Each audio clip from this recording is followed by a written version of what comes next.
What is up, guys? I'm Thick Caucus, and today we're going to be discussing the fact that Guardian Games sucks. But it doesn't have to. With a few changes, this could be the event the community looks forward to all year. And so, let's get started. And first things first, I want to make it clear I'm not just making this video to crap on Guardian Games, well, maybe a little bit, but I wanted to make this video because Guardian Games has so much potential. Seriously, the concept of Guardian Games, what Bungie has initially developed, is a great concept. The idea of all three of the classes facing off against one another, I think really rattles and involves the community in a fantastic way. And you see that even outside the game. Like, I have seen on Twitter so many people going off about their favorite class or their least favorite class. The banter is out of control. People are making like skits for their favorite class. People are making art of their favorite class. The whole community, for the most part, is involved in the concept of pitting the different classes against one another in friendly competition. That concept is fantastic. It is very involving in ways that even something like faction rallies wasn't. Because did you really care if New Monarchy won? Like, people got involved, but definitely not to the degree that they get involved within Guardian Games. So that concept, fantastic. Also, another fantastic thing, the aesthetic. I love the sports and athletics look to the armor, to the ghost, the sparrow. The design of the tower is fantastic. And this year, with all of the fireworks that go off and stuff like that, the glow around your helmet, if you've contributed platinum medals and so on, all of that is fantastic. But again, Guardian Games is missing some crucial elements, and because of that, it simply falls flat. Now, element number one is a unique game mode. So, a great example of this is with Festival of the Lost and Haunted Forest. Haunted Forest isn't the most amazing thing, but it definitely gives you something different to do when that event is ongoing that you haven't been doing the rest of the year. It's really unfortunate that Bungie cancelled Crimson Days, the Valentine's themed event, because that had the Crimson Doubles playlist, a 2v2 playlist, and 2v2 is not available any other time in the year, and certain people love 2v2. They were looking forward to Crimson Days. And Guardian Games misses that entirely. It needs something different to do because right now, even though it has a unique playlist, that playlist is really just strikes with some interesting modifiers thrown in. You're still doing Hallowed Lair for the 7,000th time. Does a new modifier really make it that different? No, it doesn't. And I think the obvious idea for what Guardian Games could have as a unique playlist is something that I'm sure a lot of you guys have probably been thinking, and I'm gonna say it, and then the rest of you guys are gonna go, oh yeah, why doesn't it have that? Multi-team clash. Simply have 3 hunters versus 3 titans versus 3 warlocks in the Crucible maps, and that's a unique game mode that is available no other time in the year. In fact, never before have we had multi-team in Destiny 2, and that actually kind of really fits the spirit of Guardian Games. You are quite literally pitting the different classes against one another. You could make this a lot more involved if you wanted to. You could have like a winner's bracket. You could have it so that kill streaks count for more and more points for your team, or win streaks count for more and more points for your team, and you could have a ranking system behind this. You could do so much stuff with this if you wanted to, but I think that would be a great example of something that when this event arrives, you have this option of a playlist that is unique. It gives you a different gameplay experience that isn't available the rest of the year, and that's what I believe these events should be striving to do. Because right now, it's just another bounty simulator.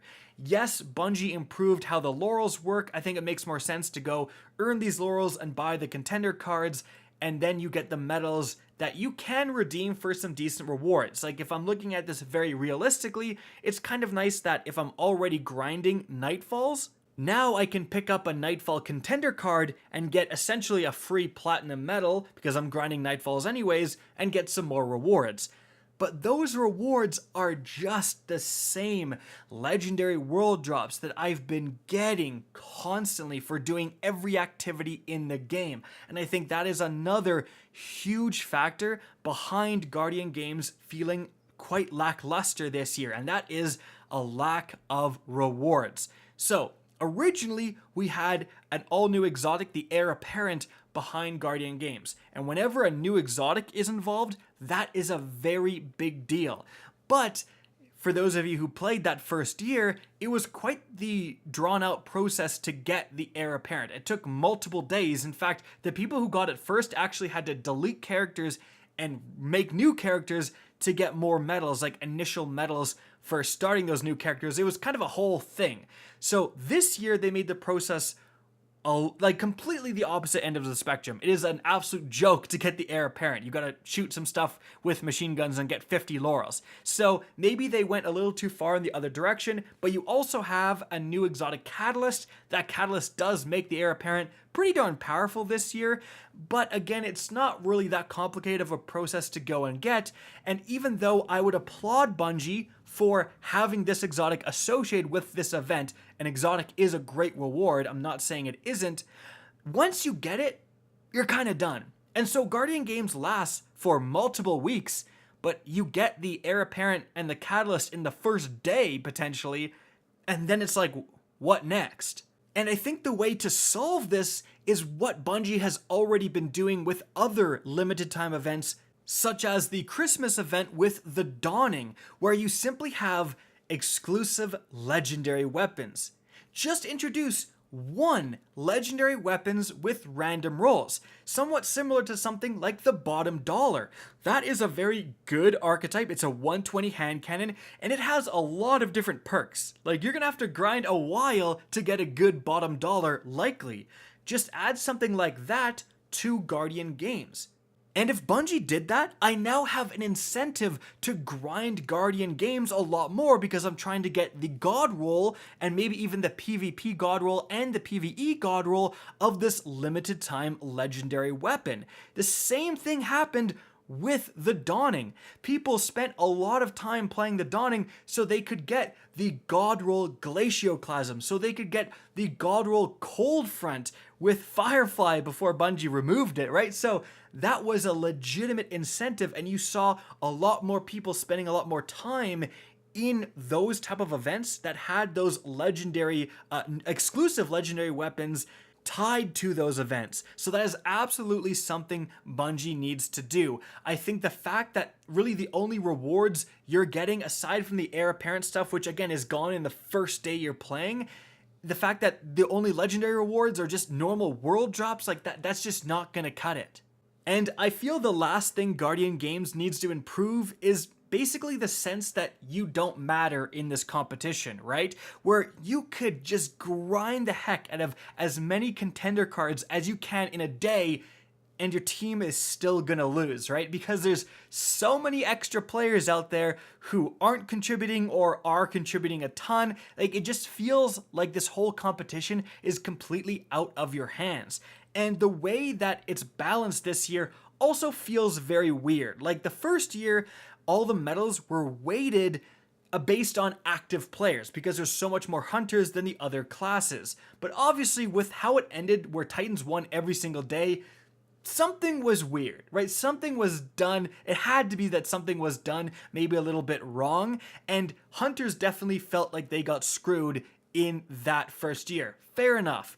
But this year, it doesn't make any sense how Bungie is now balancing the medals, because the loser gets an extra 10% in the value of their medals, but Bungie is literally just saying that hunters get a weak head start before the other classes finally become competitive. I think even the hunter mains would say, yeah, that seems a bit weird, right? That seems a bit abnormal there. And so it feels like, what are you supposed to do? Because if hunters lose one day and get their 10% bump, they're back in the lead. And it just feels like a really weird way to balance it. And it really goes into this helplessness where it's almost worse if your team gets second place because you don't get that bump. So you feel even more helpless and annoyed at the community because it's like, no guys, you're supposed to be throwing the first few days so we get this bonus. Like, the whole thing just seems completely mismanaged in terms of this medal count. And that's why I think an actual visceral 3v3 game mode where you're really involved and you winning would actually matter. You going on a win streak with your team and repping it, 4 hunters, repping it, 4 titans, would actually matter and feel like you're really contributing. Socketing a stupid medal into a podium and getting, a legendary arms that you're going to delete immediately does not feel like you're contributing very much. And so, while I enjoy the concept of Guardian games and the aesthetic, I really think it needs these improvements in terms of more exclusive rewards as well as an exclusive playlist to make this event worthwhile. But what do you guys think? Are you having fun in Guardian games? Do you agree with me? Are there some more additions that I haven't thought of that you think would make a big difference? Let me know in the comment section down below.